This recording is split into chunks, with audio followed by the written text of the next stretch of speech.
بسم اللہ الرحمن الرحیم۔ آپ نے اکثر دیکھا ہوگا اور یہ تجربہ آپ نے خود بھی کیا ہوگا کہ آپ کو جو کہانیاں یاد ہیں یا جو نظمیں یاد ہیں وہ عام طور سے وہ نظمیں ہیں جو آپ نے اور وہ کہانیاں ہیں جو آپ نے اپنے بچپن میں کسی کتاب میں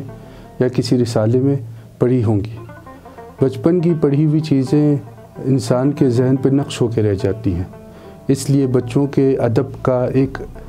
انتہائی اہم مقام ہے ہماری ثقافت میں، ہمارے ادب میں۔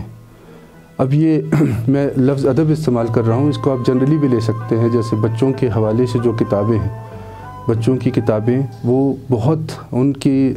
پوری زندگی میں ان کا ساتھ دیتی ہیں اور ان کی تربیت میں اور ان کی تعلیم و تربیت میں بلکہ نہایت اہم کردار ادا کرتی ہیں۔ ظہور بک سینٹر پہ ایسی بے شمار کتابیں آپ کو ملیں گی جو بچوں کے حوالے سے ہیں۔ وہاں پہ آپ کو شاعری بھی ملے گی، یہاں پہ آپ کو ادب بھی ملے گا، یہاں پہ آپ کو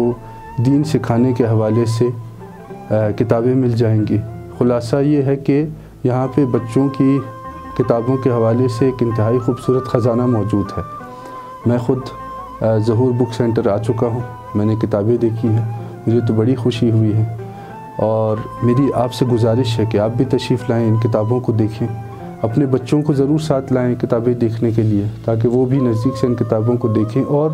ان کو یہ سہولت فراہم کریں کہ وہ اپنی مرضی کی کتاب اٹھائیں۔ بعض اوقات ہم اپنی مرضی کی کتاب اٹھا کے بچوں کو دے دیتے ہیں، لیکن میرا تجربہ اور ماننا یہ ہے کہ اگر بچوں کو ہم ساتھ لاتے ہیں اور وہ اپنی مرضی کی کتابیں اٹھاتے ہیں تو وہ ان کتابوں کو زیادہ شوق کے ساتھ پڑھتے ہیں۔ تو میری آپ سے گزارش ہے کہ ظہور بک سینٹر کے پلیٹ فارم سے آشنا ہوں، یہاں ان پلیٹ فارمز کے ذریعے ان سے رابطے میں رہیں، اپنے بچوں کو کتابیں دکھائیں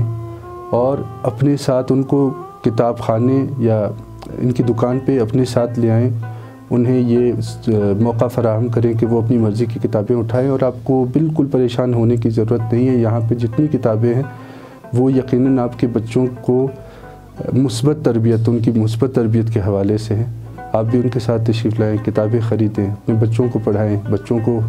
اگر چھوٹے ہیں تو خود آپ ان کو پڑھ کے سنائیں اور ان کی تربیت میں اور مستقبل میں ان کو ایک بہتر دادا دادی نانا نانی بنانے میں ان کی مدد کریں، چونکہ ہماری ایک روایت یہ بھی ہے کہ ہماری نانیاں خاص طور سے راتوں کو اپنے نواسوں کو نواسیوں کو یا دادیاں اپنے پوتوں کو پوتیوں کو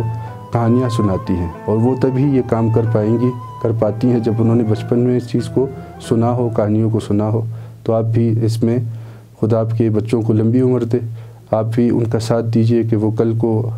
مستقبل میں اچھے انسان بنے اور جب بوڑھے ہوں تو اچھے دادا دادی نانا نانی انشاءاللہ بن جائیں۔ بہت بہت شکریہ۔